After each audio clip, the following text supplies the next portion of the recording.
My parents own a farm in rural South Korea, so let's go check it out. First, we walk into the greenhouse.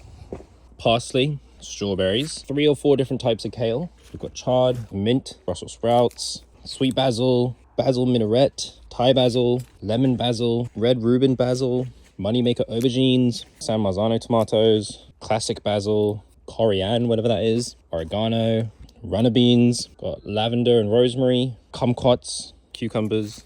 This is lemongrass. This is all grapevine growing along the top, which comes from this tree. Got long beans, cauliflower somewhere in here, beetroots, watermelon seeds, curly parsley, cantaloupes, tomatoes, and more moneymaker tomatoes. Outside, we've got this type of apple tree, which I'm not exactly sure what type of apple it is, but Chinese dates or dechu or jujube, a little blueberry bush. And we've got a lot of them.